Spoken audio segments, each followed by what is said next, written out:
Hey there, Andy Clark here from Wellness Lawyer. I know many lawyers and attorneys these days are struggling to achieve work-life balance. And I know that's what all the HR people and bar associations and lawyer assistance programs are pushing you to do in order to be healthy and well and all that other good stuff. But I'm actually opposed to the concept of work-life balance. So opposed that I decided to create this little visual rant about it.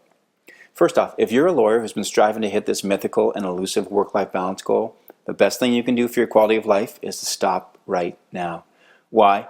Because the whole idea of work-life balance actually does more harm than good. Whenever I hear about the so-called virtues of work-life balance, I get really annoyed. Maybe not as annoyed as when my 2-year-old son wakes up at 4 a.m. and decides it's the perfect time to play Angry Birds on my iPad, but pretty close. Mind you that as a lawyer, I get the balance part. I'm okay with the concept of balance in general. I mean, it fits nicely with everyone's favorite ubiquitous symbol of the legal profession, right? The scales of justice. Okay, so let's use those scales of justice and see what happens when we actually try to balance work and life. Wow, look at that. Work and life can be perfectly balanced. There's only one problem with that though, but it's a giant one. The concept of work-life balance assumes that work is somehow separate from life. What sense does that make? Work and life are not two separate, mutually exclusive things. Work is a part of life. Work is one component of life.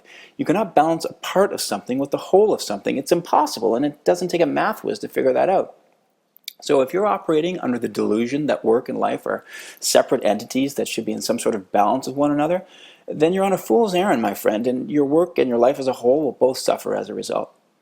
Now, there's another problem with the idea of work-life balance too. It implies that work is bad and life is good. Like we need to have enough of this good stuff, life, to counterbalance all the ugly work stuff we have to do. I mean, that's a pretty depressing thought, isn't it? You spend way too much time with that work stuff to be forced to see it as something you just slog through on your way to the rest of what life has to offer. If you don't get at least some joy and fulfillment from your work, you'll end up spending a huge portion of your life being stressed out, resentful, and generally unhappy. Okay, at this point I can almost hear the naysayers way in the back of the room there. They're saying that I'm interpreting the phrase work-life balance too literally. What it really means, they say, is that you should try to balance work with everything else in life. Well, fair enough. So let's see what happens when we try to balance the everything else stuff with work. But first we need to answer the following question. Other than work, what is worth spending time and energy on in your life?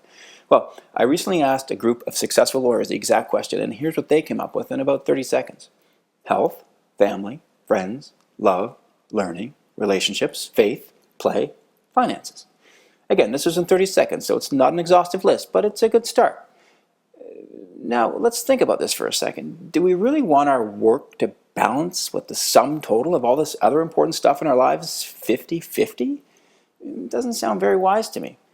Even though work does deserve plenty of attention, so do your family and your social life and your health and even your leisure time. But just because you may not spend as much time on these things as you do in your career does not make them less important to your overall quality of life. Oh, I almost forgot. Let's go back to the scales of justice for a sec, and let's add in what some law students responded when asked what makes up their everything else in life. I mean, seriously, they said, partying and sleeping in.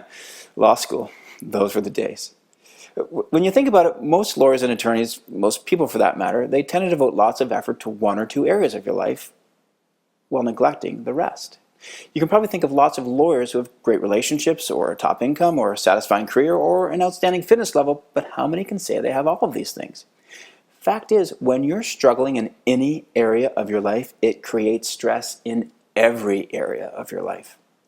So again, I'm not trying to rail against the concept of balance here. Balance is all right, but the trick is to find some semblance of balance among all the important stuff in your life, rather than just giving half the pie to work and the remainder to be divided amongst everything left over.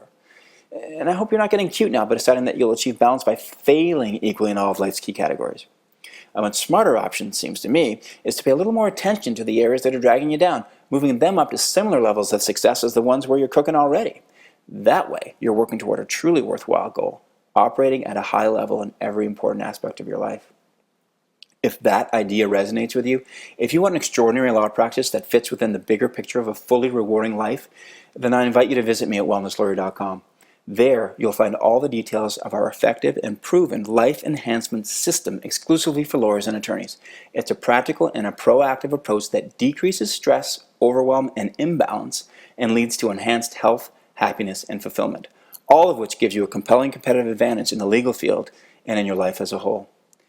I sure hope by now you can see that the term work-life balance is a pile of garbage and that it belongs in the scrap heap along with other antiquated and unhealthy phrases like got a light, and you want fries with that? So, if I've struck a chord with you, I hope you'll join the war against work-life balance by sharing this video with your family, friends, and coworkers. Thanks for listening, and I can't wait to see you at wellnesslawyer.com.